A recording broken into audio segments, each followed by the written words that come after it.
You are live on 98.9 Northwest FM. This is the Tuesday Review.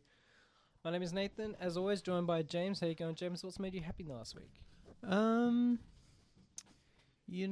Probably just hanging out with the boys on the weekend, which we'll talk about this episode. Yeah, that's fair. Also joined by Callum. How you going, Callum? What's made you happy in the last week? Ducks, yeah. Yeah, ducks. We'll take that. As for me, what's made me happy, outside of hanging out with the boys this weekend, specifically, I probably had a top 10 lasagna dinner. Yeah, that dinner was nice. That was probably pistachio. a bit pricey because we went to Callum's in his pistachio phase. his pistachio era. Yeah. That's it. We went to a proper restaurant, and Mm. it was a bit pricey, as proper restaurants are. Mm. But it was really good. And A succulent Italiano meal. that's it. Yeah, it was good. Yeah. Moving on, there's lots to talk about. We'll move Yes. straight into it. So we went to Chaosium Con Melbourne this Let's weekend, the start- second ever Chaosium Con in Melbourne. Let's start at the beginning. Yeah, we'll start at the beginning. Chaosium Con Melbourne 2025 was kicked off with a screening of Call of Cthulhu at the Sun Theatre in Yarraville. Yes. And we went to that. We had a good... I'd never been to the Sun Theatre before. No, me neither. Yeah. It's like an Art Deco-y kind Yeah, of... it was good because it was built in the 30s, so it's got the Art Deco style, which obviously suits the whole H.P. Lovecraft aesthetic and, the atmosphere and whatever. So that was cool. Yeah. We got to see the 20th anniversary, the 2005 Call of Cthulhu movie, which was made to sort of resemble a 1920s silent film. Yeah. So it's black and white 4:3 silent film, made in that style, but obviously made in early 2000s or mid 2000s. And that was actually, I'd heard about this movie a lot over the years, but I just never got around to seeing it. So seeing it on the big screen, that was JPEG form. Yeah, with a minor caveat. exactly. So we'll get onto that. But yeah, seeing on the big screen with like-minded It was a good fans. experience. And yeah. on top of that, the producers and director and sort of special effects guys behind the movie were at the screening. Yeah. So they did a Q&A, and Chaosium also did like a giveaway And we won prize thing. something. Nathan rolled the critical luck check. Yeah. No, to be fair, the universe smiled on us because as you entered, they gave you like little raffle tickets. Yeah, each And person got one raffle ticket when you went to the We got given two. I think some was Callum got given two. No, it was Rafale. either you or Rafale, and I was like, no, we have to give it back. Yeah. This is bad luck. Yeah. So it And must have been Rafale friend of Rafale- the show. Rafale and I got really mad at Callum because he was like, no, we have to do the right thing and give it back. And we were like, no, we were given it by accident. It's like a sign, like we have now one more chance to win something cool. Callum insisted. He's like, no, it's karma. We have to give it back. Even the guy, the gentleman from Chaosium, Michael O'Brien, Yeah. when I handed the ticket back, he was like, "Oh, that's just another chance to win." And I was pissed. I was like, Callum, you're So an was idiot. Rafale. He told me that he would slap me publicly Yeah. if And green number 89 won. We were he was gonna waiting- slap me like a sitcom style slap. After the movie, we were waiting, like they were calling out the numbers, and we were waiting for that number. And I was like, getting ready to. But Nathan's ticket ended up winning. You won like a booklet from the Miskatonic.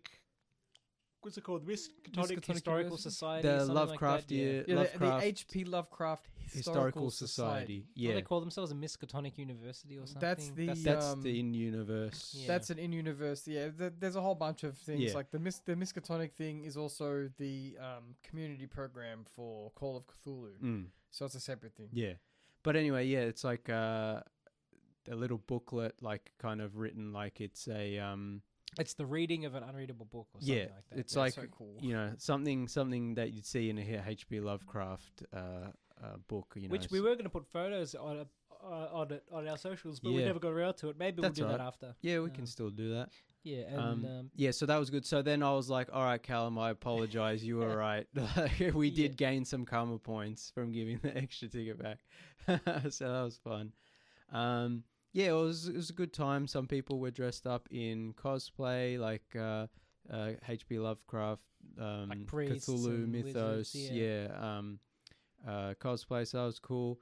Yeah, and the Q&A was really insightful. It was the Q&A was preceded by a making of documentary. Oh yes, after the movie, they played like a making of documentary, which was probably longer than the actual Call of Cthulhu movie, Yeah. but in a good way. But- Like it was cool, and to it made the experience just so much better because you got to see all the behind the scenes, behind the stuff. scenes and all the work they put into the movie, which seems simple on the surface, but very but complicated. was so yeah. especially working under a limited time and budget, and also back in 2005 when things were technology is like still it was easier probably than doing something in the before the 2000s, but it's probably easier to do a lot of that stuff now. But would it have looked as good?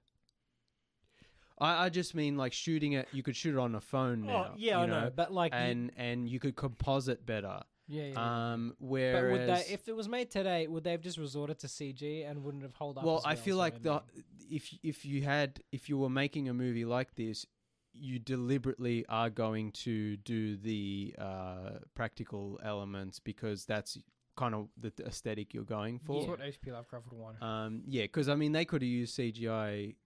I think back then, didn't they use and the there black is- and white, and they did all of that because it would end up being cheaper and easier for them to do. So Yeah, if they I had think unlimited, it started as like a cost-effective way, but then it ended up sort of it ties into the adaptation of the Call of Cthulhu story. Yeah, but my point is, if they were to do it today, they wouldn't necessarily have the blocks that they did back then that made them go black and white initially. So it might have been a completely different product that wouldn't but hold this up is as this is well. a small independent film. This Yeah. isn't a big studio film where No. Yeah, so this But is they two even guys. said if they had a bigger budget, it might have turned out different. Yeah. So it'd be Yeah, interesting to see definitely. if they had if they had the resources that they have today, maybe we would have got something completely different. True. Yeah.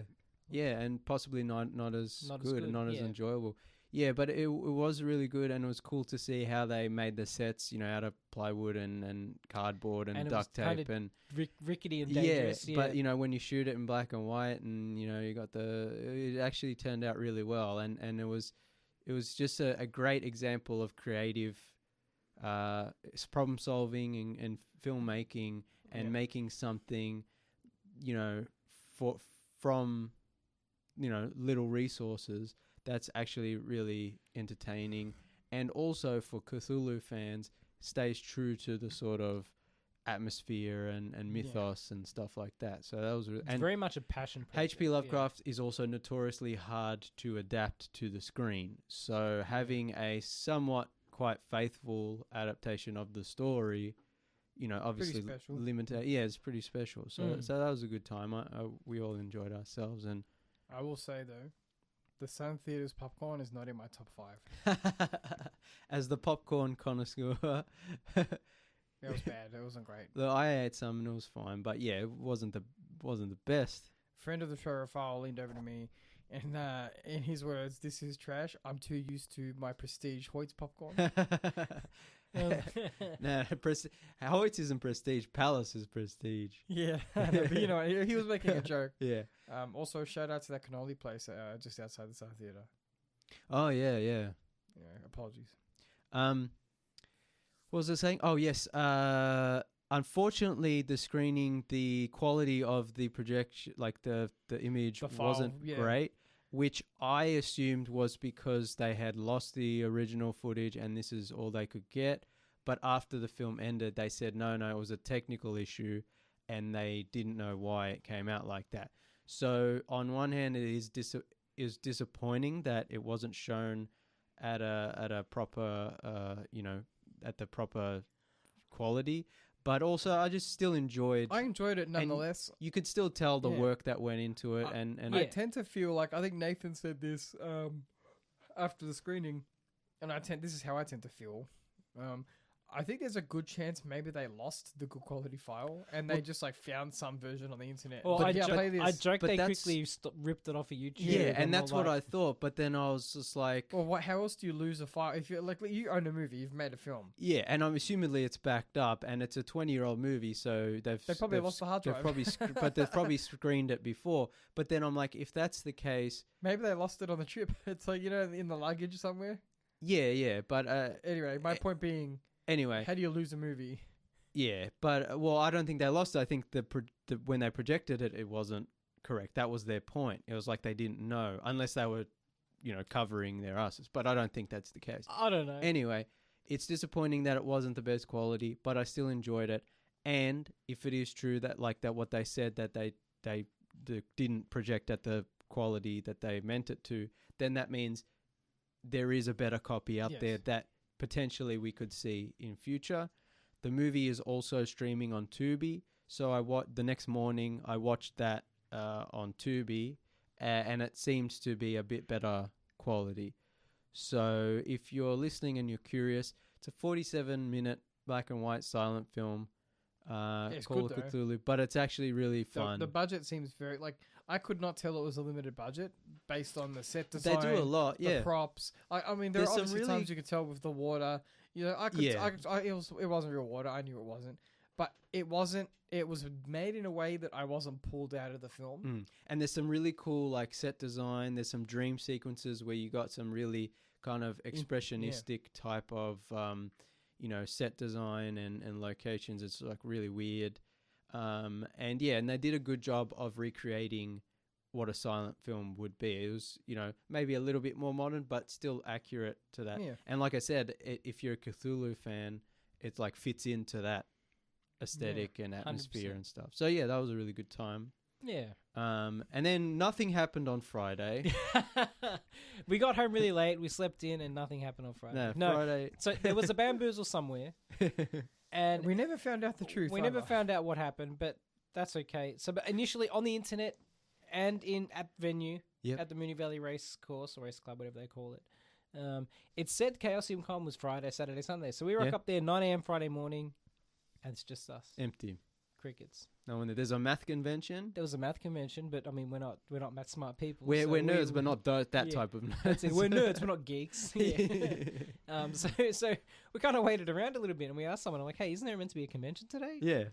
And the lady was like, I think so. I'll go find out. And then something happened, and it's now just the Saturday and Sunday, but that was confusing for us because all of the marketing material, even in venue, said Friday, Saturday, Sunday. Yeah, I mean, it was everywhere. And we're standing there in a little dust thing. That's it. Tumbleweeds.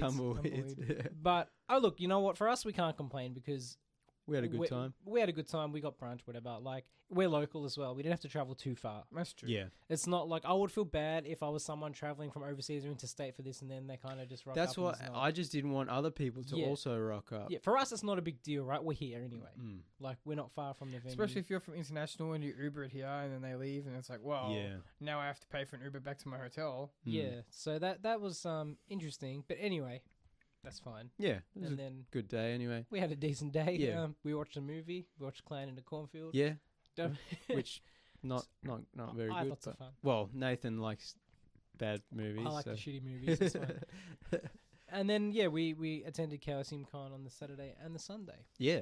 Yeah. I guess we should just go in chronological order. Yeah. So what happened? We rocked up on the Saturday where people actually were there. Yeah. And me and James rocked up on Saturday. Yeah, but I had a prior appointment and Alan had to sleep in. To be fair, I mean, well, Alan's no excuse, but to be fair, Nathan had a dentist appointment. Yeah, so Callum and I went in first. And me and Alan rocked up basically at the same time, which was good. Me and James we started playing Looking Glass Jukebox by Mark Holsworth, sorry. Which is a game that won or was a finalist, I should say. Yeah. In the basic role-playing game contest. Mm-hmm. In the basic role-playing game engine, or BRP, is Chaosium's proprietary game mechanic system, where it runs like their famous game Call of Cthulhu, RuneQuest, kind of runs Pendragon. Basically, it's like the alternate to like Dungeons and Dragons style gameplay, where the core idea is you roll a D100, which is two D10s. Yeah. And then you have to roll below a certain number to succeed. Yeah. And if you roll above that number, you fail. That's it, basically. It's not like D&D where you roll a D20 and the higher you get, the more better. Better. It's like it's math lighter, and it's more intuitive, which is why I kind of like it. Anyway. And the BRP is basically the basic rule set that all these games run like off. the fundamental engine of all of these other famous games. Yeah. So Mark won. I keep saying he won. He was a finalist in this competition to make your own game based on the VIP rule set. And so we were invited to attend a VIP session at 9 o'clock in the morning of Mark's game, Looking Glass Jukebox. So me and James rock up. Yeah. And we started playing. Yeah. So basically, it's an RPG where you play as a 1960s rock band. And the sort of conceit is that it's told through like an interview flashback of the band is being interviewed. Yeah, and this is for an adventure called Naked at Nude at Sun. Nude on Surf Beach. Nude at That's Surf the one, Beach. Something like that. Yeah, Yeah, I think that was the name of the story. Looking Glass Jukebox is going to be like a bigger game where you can have your own adventures. Yeah, Looking Glass Jukebox is the whole game. But yeah, we just played the Surf Beach adventure. Yes. Yeah, and Mark obviously was the gamekeeper for that, and he led us through this this adventure where Callum and I were playing bandmates in a 60s rock band who had to directors. Yeah, which we called the directors because of reasons, because of obvious reasons. And we were on like a road trip to get to the Battle of the Bands at Surf Beach, and on the way there were rival bands and gangs. Motorcycle gangs, and we got into some 60s hijinks with like a Scooby-Doo gang, and there was a scientist family. Yeah, there was a Partridge Family stand-in and a mad scientist, and all this crazy fun stuff happened. Then Alm and Nathan rocked up and joined the band. They joined the band at the end. We got there, and we assumed like we're not going to interrupt the game, whatever. And we're registering at the desk. We get our badges, everything else. And Mark was very excited that you two rocked up because I think he wanted more people for the dynamic of the game. And he's like, oh, they're close. I'm like, oh yeah, they're just pulling up. This one, we're like, he's like, I could see. He was like, hurry up. Well, we were just we didn't want to interrupt the game, so we just like, we'll just take a leisurely look around. Oh. And then one of the volunteers, Sam, I think her name was, she abducted us basically. It was like, they're expecting you. I'm like, you know who we are? Like, okay. Like, the volunteers were like expecting us. Yeah, because they're like, there's 4 of you, right? I'm like, no, there's one is on his way, and the other one, we don't know where he is. Because Hallam could have been asleep for all we knew. So, yeah, we got abducted pretty much as soon as we got there and taken to the VIP game. But that was even though you and Alan were confused as to what was going on. Like, I think just your additions to the band were fun. Because we've played role playing games before. I mean, it wasn't that we were confused. It was more just like you got there and you're like, we're in a band. Okay, cool. We'll roll what we need. We'll do what we need to do. Yeah. But it was kind of like we just didn't know a lot of the backstory and stuff. Yeah, it was like we were more than halfway through the adventure. There was like a monster in the ocean. There was canon that had happened to me now. We were trying to, and there's like there was like all this stuff that had gone on. So, but I think I was talking to Callum after we played, and it's like there are so many role playing games out there. There's ones where you run a sushi store. There's ones where you're a cop. There's ones where you're a knight in shining armor. There's so many just from mundane kind of more grounded real life experiences all the way to the high fantasy, psychedelic, bizarre, whatever. And when we have limited time to play games, and so if we were to play a tabletop, it would most likely be a fantasy or sci-fi type game because we want to get right into the action and we want to play with that nerdy stuff. So playing a game where you're playing in a 60s rock band in this kind of, like 60s movie adventure, it's like it was good to have that experience because I was like, oh, I had fun role playing as these musicians, and it was different from like I've got a sword and I have to kill the dragon. It was just like, oh, how well can we play this song? How many can we win over the judges? Can we bring all the luggage in at once into the van? So I'm disappointed in you two boys that you didn't have more obvious director names. Like what? Well, we came up with our character names first. Okay. And then Mark was like, well, what's your band name? And we were like, and Callum was like, the directors. I'm like, done. Because mine was Martin Porchese, a riff on Martin Scorsese. Yeah. I didn't pick that up. I didn't pick that up. But and I was like, why aren't you boys like something funny? Like, well, my thing was like I was like trying to be like a Jim Morrison. So my character's name was Jimmy. So like I was going off the 60s rock band stuff first. If you were going to have like a satirical director name, what would it be if we played that game again? It's tough. Yeah. Think about it, and we'll come back to it later. Yeah. Maybe during the break we'll brainstorm. But anyway, yeah, that was fun, and it was something different, like you were saying. Yeah. Like most of the time when we're tabletop playing, it's something very standard. Like what do we play? We play Vampire, very standard Gothic, D&D, even Vampire, modern Gothic adventure. You know what you're getting. Yeah. You know, like you play a 1920s kind of detective in Call of Cthulhu. You know what you're getting. Yeah. But this was Also, something out of left field. You guys are probably bigger music fans than I am, but I like my 60s rock and 60s bands and stuff. If you're a fan of like psychedelic, 60s movies, and if you're a fan of 60s pop culture, pop culture and rock music and music in general, then I think this is a really good game. Yeah. And if you're not, it doesn't matter, because Alan, he's never heard the Doors. And he knows who the Beatles are, but he Alan doesn't. would be like, "Are you talking about the band that's named after Aldous Huxley's The Doors of Perception?" That would be so surprising. I would be like, Alan might have misjudged He only you. knows of it from YouTube shorts. Yeah, that's the thing. Yeah. Yeah. He's never actually heard any. He doesn't know anything else. But yeah, it's like that's the thing is, you can still enjoy it if you haven't. But it's still, I believe, a work in progress. Yes. Callum interviewed. We have a YouTube video coming up soon, hopefully, that you can see Callum's interview with Mark, the creator. So that'll be interesting to see in future. The more finished version, and hopefully the final version, which we were talking as well. Is like, it'd be cool to have some psychedelic props and a little fake microphone and some really colorful psychedelic artwork and character. That would be cool. Imagine that in a book with all like it's kind of like psychedelic artwork in the book, and that. Yeah, it's all colorful and swirly, and so I think that could be something that I think, like I said, on the surface, it's like, oh no, we're gonna play an RPG, let's play fantasy, sci-fi, whatever. But I think that's something that, especially now that we've played it and we can tell other people about it.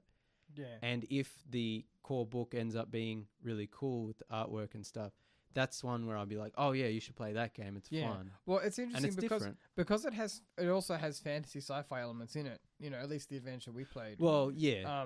It has almost like there was a Scooby-Doo element. Josie and the Pussycats, were they a band?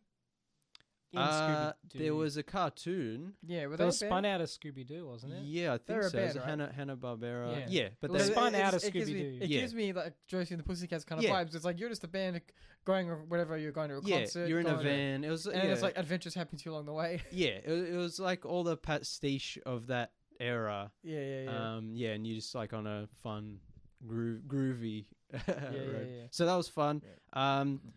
Check out our interview with Mark on the YouTube, when hopefully that'll go up soon.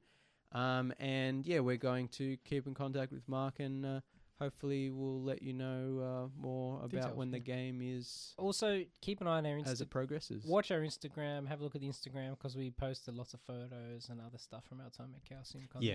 Yeah, and there'll be more stuff up hopefully soon as well. Yeah. What do we do after that? Ooh, we went and got lunch. Yeah. After lunch, we came back and we played. We kind of just hung around and but we played something, didn't we? We played something. They had a table of like miniature jousting. We did some miniature jousting where you roll against your opponent and whoever. We've got some photos up on Instagram with that too, so people can see what we're talking about. But you kind of just rolled against other people on the other side, and whoever rolled higher goes forth, and there was like a small prize for whoever kind of won the jousting tournament. Yeah, that was cool. Yeah, it was a smaller con than obviously like something like PAX. But it was only the second ever convention, and being a smaller brand, they're trying probably to help to grow the brand through the convention. Yeah, that's also true. It's funny because on one hand they're not a small brand, on one hand they're actually quite a big brand, but on the other hand they're not established in this way, and they're not as. What was that con we went to before? Conquest. That's been established as a con. For a lot longer, if that makes sense. I think it's just so people are more aware of it. It's just getting people aware of it, I think. Yeah.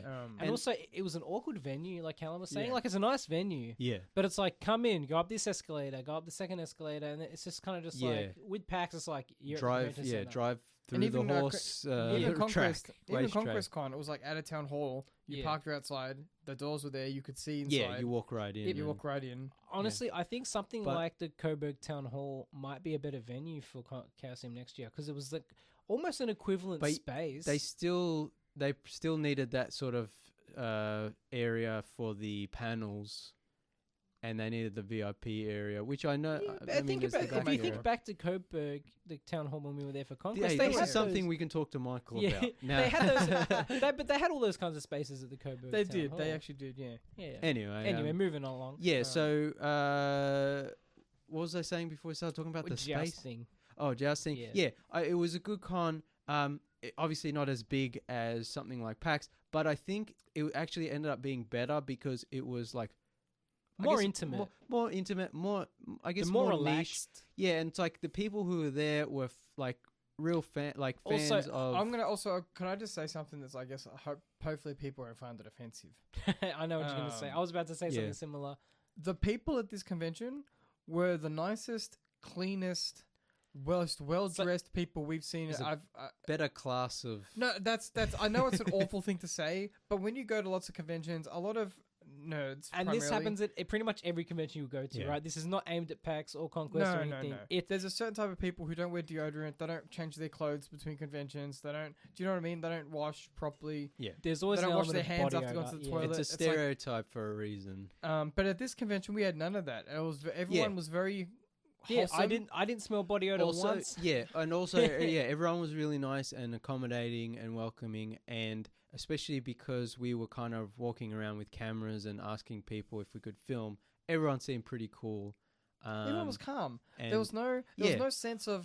That's the other thing, because it's not so huge and it was also low ceilings and carpeted.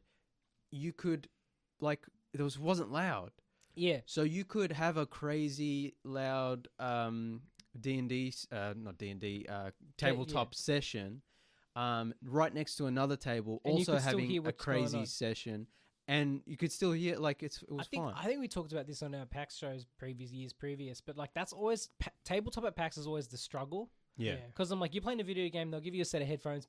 Yes, you have to wash your hair 600 times afterwards, right? Because you're wearing a pair of headphones that's been worn 100 times already by gross people. Yeah. But you got those headphones, you can hear what's going on. Tabletop, you're not so lucky. Yeah, everyone has to yell over each other. And, Yeah, so then you hurt your voice and your throat and everything else. and especially hard on the and the old- exhibitors. And also, we're old men in the studio. We what? Yeah.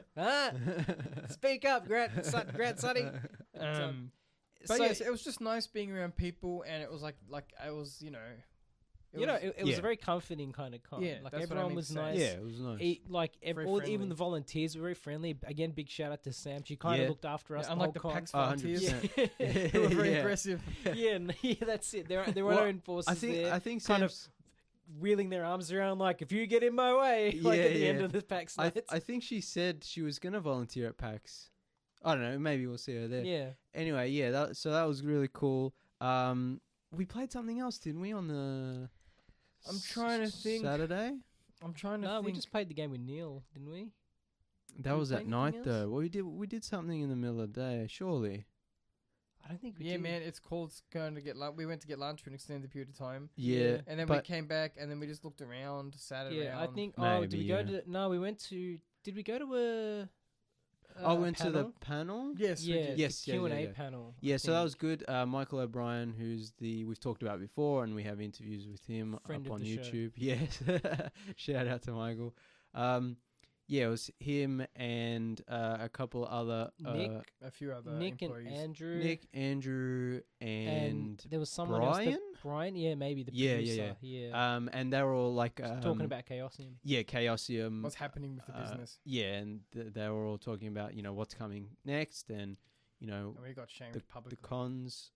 Oh, for not playing Pendragon. There's Hey! Look, if someone Hey. would gift us a set, maybe. Well, but no, we spent we enough don't- money. we don't have Yeah. time to play normal games. That's what I was let gonna alone a say. new I one. should have been like, do you guys know we already spent $400? So why don't you just Yeah, that's it. ease up a little bit? Yeah, we've got all the freaking Yeah, look in these bags, and then yeah. RuneQuest books, and we won't have time to play that. So when we don't have time to play that, how you think we're gonna play Pendragon as well? Yeah. Anyway, that was just a joke. No, You know, no, they were- yeah, that was he a was good just time. because we were sitting up front, so he was like, Yeah, "You boys are up front. You don't Well, even... We're in the splash zone. We got bamboozled into sitting up the front though, because we were going to sit in the second row like normal people, Yeah. and they're like, but people in the front row might win prizes. So we're like, all right. And there were I no think prizes. It was just a It joke. wasn't Yeah, worth yeah. the risk, yeah. It was worth the risk. But it was good. And like we said, everyone was really cool, and so it was It was awkward though when no one was asking questions, so I just kept raising my hand, like, you know, Yeah. saying whatever. And I'm like, they're probably like, oh, these guys. again. Again. But I mean, we were interested. We weren't just asking questions for the sake of it. It's Yeah. like we want to know Well, these things, I'm and we pretty want to talk to these interesting people. That's one of the reasons we do this show, is so we can talk to. Yeah. interesting They didn't answer people. my question. I don't know if you picked that up. What was the Well, question again? Which question? Are there going to be any expansions to the basic role-playing book? Because I knew there were, because someone on YouTube did an interview and he was working on them, and then Michael O'Brien was like, "Oh, you know what's good about the BIP?" And then he went into the whole. I thought they said yes. He was evasive about it. I think they said yes, and it was like, but it was yes with a it was caveat. not quite defined yet, or something. Like But yeah, I was like, that's sus. Well, we didn't record it, but they were recording it, so maybe it's up on the Chaosium Yeah, site my or memory's YouTube. fallible, but I'm pretty sure I didn't get the answer. I was This like, this is the problem. You know, I was just like writing stuff down so I don't forget. But I mean, this is a problem when all our memories suck, that. and it's like we're going to. See, and Alam's off sick tonight, and he's the one with the good Oh memory. yeah, he's Mr. Memory. Anyway, Or at least he most of the time he is, Yeah. but sometimes he. Yeah. Anyway. and then the day after, we started. No, hold on. We're not. You're missing an important. Yes. Before we very get important. Of before we course. get to probably one of the best moments of the convention. weekend, Yeah. we'll go to a quick break, and we'll be back with more and our duck adventures Mhm. right after these quick messages. You are back live on 98.9 Northwest FM. This is the Tuesday review, and talking all things Chaosium Con 2025 Melbourne Yeah. edition. We haven't forgot. We're still working on our We're still 60s rockstar director parody names. Yeah, we're still working on it. Yeah, so we'll move along. Probably one of the highlights of our whole weekend was playing Duckpac. Duckpac with Neil. Yeah. So Neil Gibson created a what do you call it? A supplement expansion. Yeah, so with the fantasy game for Chaosium is a game created by Greg Stafford, Yeah. called RuneQuest, which was it's set in the Bronze Age. Yeah. So if Wizards of the Coast has Dungeons and Dragons, Chaosium has RuneQuest. Yeah, and the basically. difference is being that it's, I guess, compared to D&D, it's a little lower fantasy because it's set in the Bronze Age, and there are gods, but it's not like D&D where you do all kinds of crazy stuff. There's crazy stuff. There's in also RuneQuest, no but- classes. Is that right?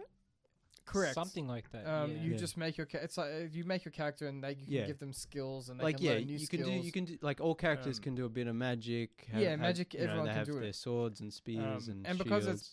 it's based on top of the basic role playing engine. Mm. There's no experience points. There's no levels. Mm. You get better at doing things by doing them. Yeah.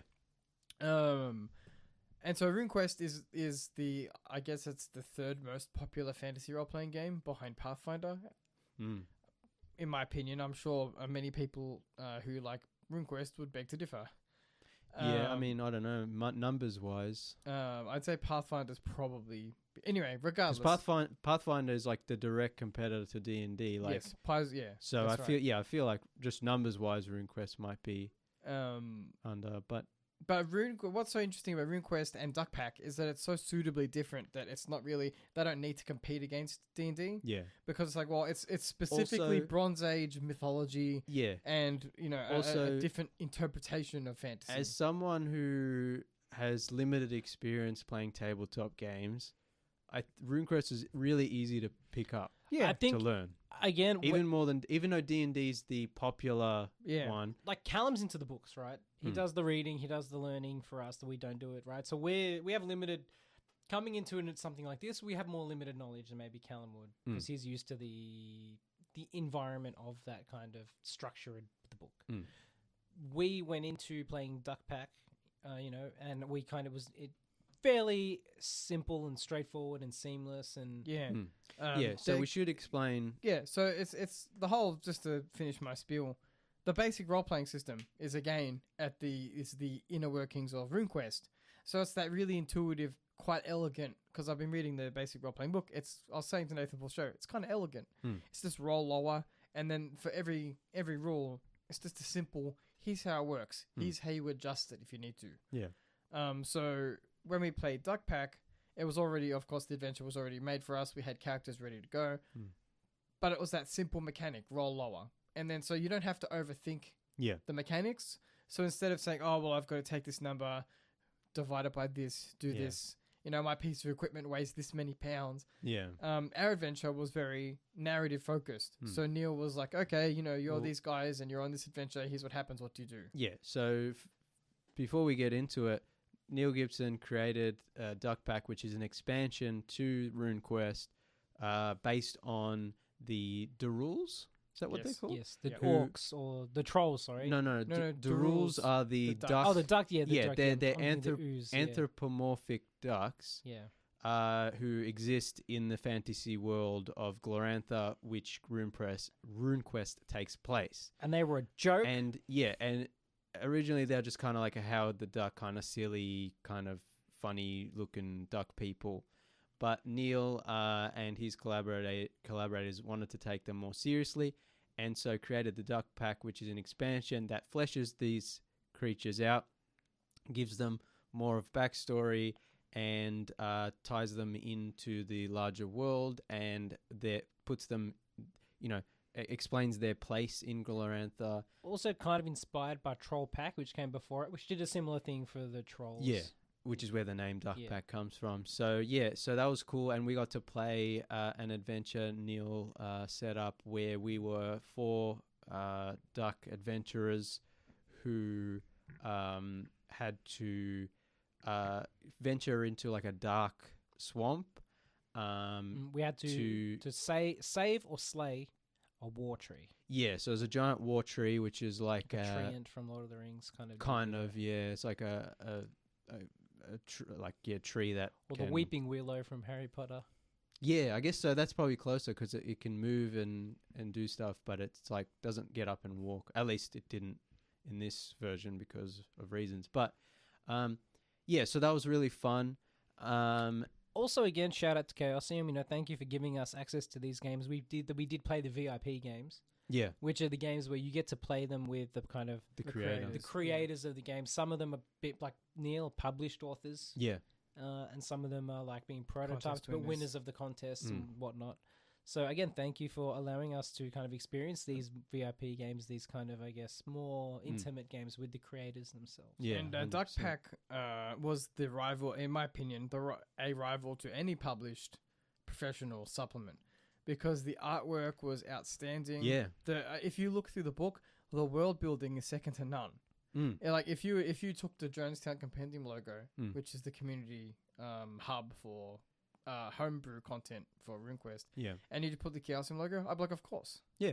It's so professional. So shout out to Neil for really making work that stands on its own alongside anything Chaosium's published. And that's not to diminish. I'm not trying to diminish Chaosium. I'm saying Neil's work is that good in Duckpac. Yeah, that it stands next to official RuneQuest material. So we also have. If you see Michael O'Brien, tell him Duckpac is amazing. Yes. Well, we'll get to that. So make sure you're subscribed to our YouTube because we also have an interview with Neil, the creator of Duckpac, about that and how he created it and how it ties into the Chaosium brand and stuff like that. And again, big thank you to Neil just for being an amazing human being.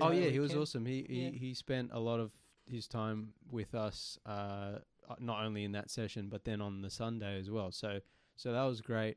And that I think was probably the highlight for all of us. I think we all really enjoyed playing our duck characters. We all locked in. That's right. I actually said to Michael O'Brien after, I said I was so impressed by Duckpac that it sold me on like RuneQuest as a game. Yeah.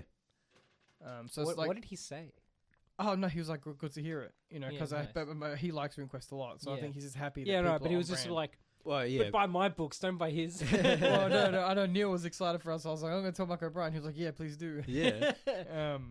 But we are running out of time, so we'll skip ahead a little bit. Anyway, but you could watch our YouTube for interviews and stuff. Definitely, and more information on Duckpac, because we go better into it, I guess, in the interview. Moving on to the Sunday, I guess we played. Actually, no, you know what? Also, again, highlight the dinner on Saturday night. Yeah, good dinner. Good dinner. Tiramisu's not bad. Tiramisu lasagna was amazing. Yeah. Not at the same time. suicide. No, not at the same time. So then on the Sunday morning, It was a more board game focused day. Yeah. In the morning, we had Blood on the Clocktower. Yeah, Blood on the Clocktower is like if you've ever played Werewolf or Mafia, where one person's like a killer, and then the other characters, everyone closes their eyes, and then the killer chooses someone to die, and then you wake up in the morning, someone's dead, and then the rest of the characters have to figure out who did it, and you get to accuse people, and you have your different roles, your different characters. It's like that, but in the Cthulhu mythos, in the sort of, so it's kind of like there's, instead of a killer, you're a demon or a Cthulhu monster, and there are minions of the creature. Yeah, and I thought this was really fun because it wasn't a board game as such. You sit around a circle, and you have to talk to each other. You have to take each other apart and like off the group, and then because like Mafia or Werewolf is like you don't even need a board or pieces or anything. But this does have a sort of grimoire, I think they call it. It's like a big book where, so that the storyteller, the person running the game, can keep track of everything. Yeah. So that's cool. But it's the mechanics of it is more just about improv and like talking to people and interrogating people and like.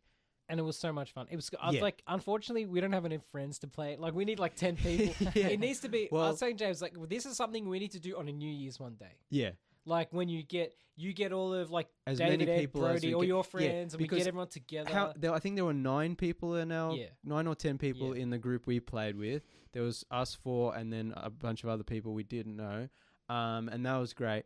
But then they said, you can play with like, a lot more people, and they were willing to run the game with one giant group instead of 2 smaller groups. And we were talking to one guy who was like, "Oh yeah, they have like 60 player games where it's just chaotic, where you one character can kill multiple people at once, and there's like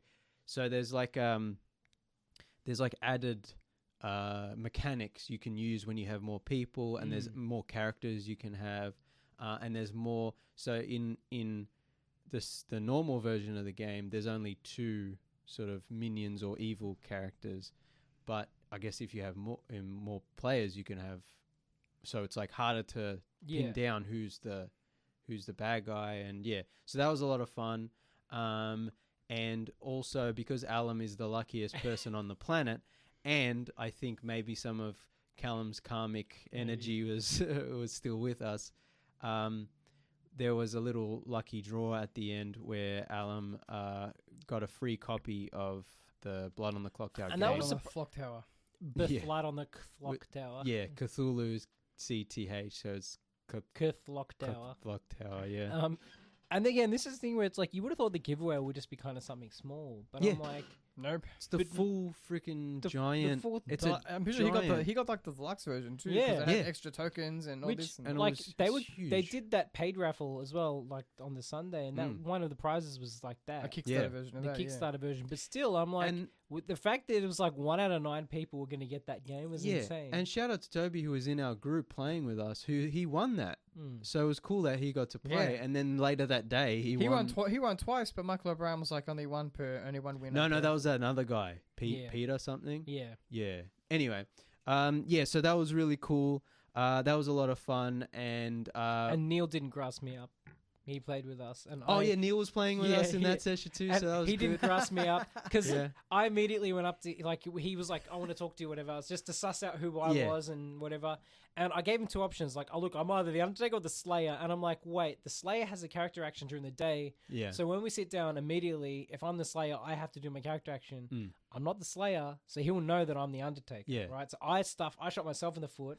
Yeah. And he's like, "No, I'm the chef. I'll help you out. We'll work together." And I'm like, "Oh, thank God. If he was a bad guy, he just would have annihilated me immediately." And that's the thing. You have to know how much to tell other people because they could be a bad guy. You don't know. Because like my whole thing was, I was apparently one of the powerful roles because I know who died in the night. Yeah. I get shown who was killed. So I can say, no, they are who they say they are. Yeah. Well, they weren't who they said they were. Like. Yeah. And so, like I was playing a character called the Recluse, who's not necessarily a normal townsperson, but is also not a bad guy. I'm sort of somewhere in the middle. They're called outsiders. And I decided just to be honest because I would have no advantage to lying. But another player was also claiming to be the recluse, Yeah. which meant that they were a bad guy pretending to not be the bad guy. But I had to try to convince people that I was actually the recluse and he was lying. But no one believed me, so I kept getting voted to get killed, but then saved at the last minute. My special power is when my character dies, I can figure out the identity of another person. Yeah. But if you're the recluse like James, there's a chance that the person who's supposed to the storykeeper will give you a false positive on it being a villain. Yeah.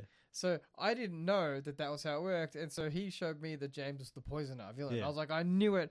So Callum's like calling me. Yeah, so Callum's like, James is the poisoner, and then we're like, death to James. And I'm like, no, because the recluse, it could be, it's false, and it is false. And then I had to accuse the other guy, and he was accusing me. He's like, no, I'm the real. So that was great fun.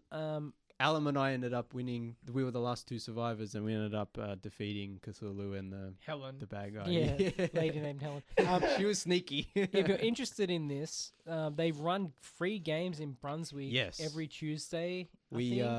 So Tuesday and Thursday or something like that. But look up local Blood on the Clocktower games, especially if you're in Melbourne, if you're local to the northern suburbs. They really run it near us. Like everyone, they were really nice, and we spoke to the creator of the game, and he was really cool. So this is something we'd like to revisit, especially now that we have a copy of the game. So keep an eye out. We'll revisit that in future. Then we moved on and we played some Pandemic Cthulhu edition. Yeah, so Pandemic is a board game where I guess you have to stop the spread of a virus or whatever. But this is the Call of Cthulhu version where it's like 1920s. You have to stop Shoggoth's opening gates. So there are like evil cultists and the Shoggoth, these big demon creatures. And they're trying to obviously, take over the world, and you have to move around each town with your characters and, try to stop them by closing the interdimensional gates and killing the cultists. And that was actually really fun. I had never played Pandemic, and this is going to sound like I liked this game specifically because it was difficult. That's the other thing. And it's a cooperative game. We'd never played before, and the guy running the game, he was really nice. I think his name was Charles. I forget. But he was really nice, and he was explaining it to us.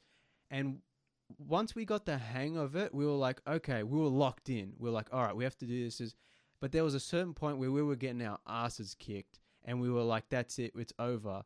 But then we made a couple of good decisions, and we ended up making a bit of a comeback, and we were like, holy crap, we could actually win this. But then we drew a bad card, and it was game over. I did appreciate this game because of its difficulty, and it's simple but difficult, if that makes sense. You have to keep track of a lot of things. But it's not mechanically difficult, which I appreciated. There's a lot of pieces on the board, but with board, like I kickstarted a bloody board game called Hamlet, and me and James couldn't make heads or tails of it, remember? We still need to play that. We've got the special edition. We started setting it up, and we're like, it's going to take us an hour just to set it up, and then we have to learn. And then learn how to, But I appreciate that this game was simple, but difficult. And I feel like I'd like to play that again because when we win, it feels like a good challenge. Yeah. And it's possible to win because we got about halfway there. Yeah, and now that we know how to play, like it's something that I would be interested in sort of doing again. Yeah. And so that was really cool. And we bought sandwiches that day. Yeah. Which I didn't ask Alan if he wanted a sandwich in the morning, so I gave him half of mine. I felt really guilty about it. To be fair with Alan, he's a wild card where we're like, he's probably going to sleep in and then show up later. But he showed up pretty much right on time, just as we were starting. Yeah. Just after we were starting the Light on the Clocktower.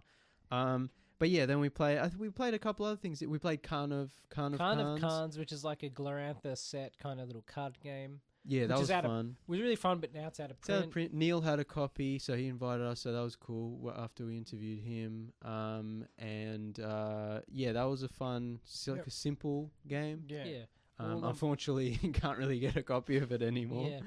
We'll move on again because we're running out of time. Yeah. I do want to mention the last VIP game we played was with Season of Magic. Sam, Season of Magic with the creator Sam Robson. That was another game with it offered us something different. Yeah, exactly. We played as a coven of witches who, in this scenario, this adventure, had to help a village kind of rid itself of the ghost of a woman that would show up at night.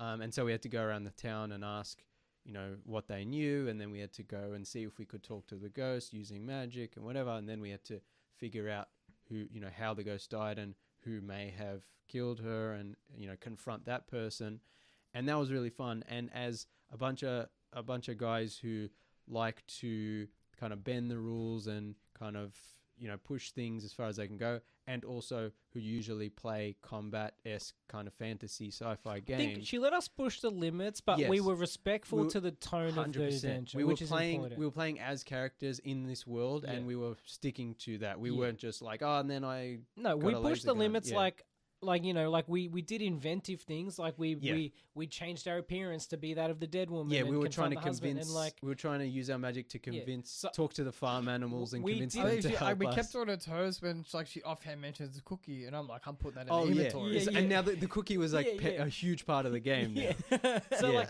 we did our best. Also, we tried to we threatened to kill a guy with peanuts, but that was we tried our best to push the boundaries, but we maintained respect for the narrative tone. Yeah, her game, her time.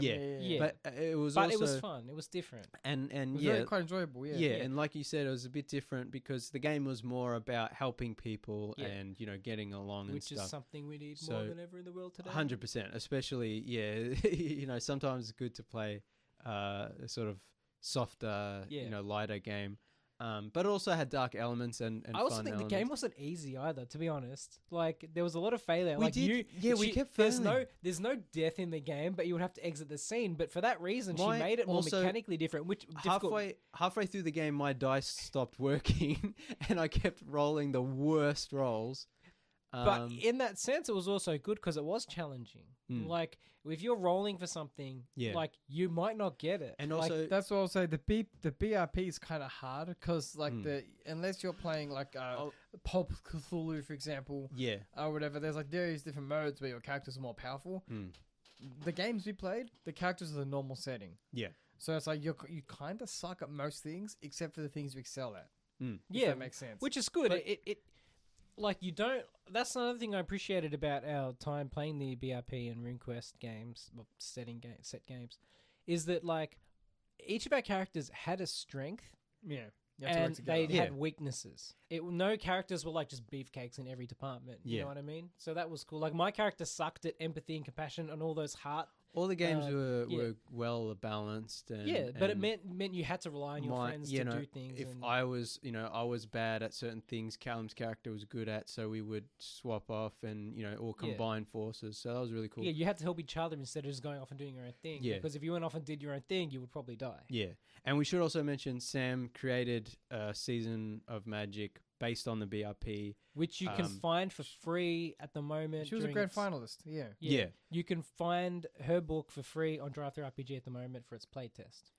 So it's still in its early stages, but we were all like impressed with how easy it was to pick up and play. And it was the most simple of all of the games we played, and it was also in a good way. Even though it's still in early stages, it was like fleshed out enough to where it's like, oh, I get a sense of this. It's this fun, colorful world with these witches, and they have their familiars and potions, and there's different magic you can use.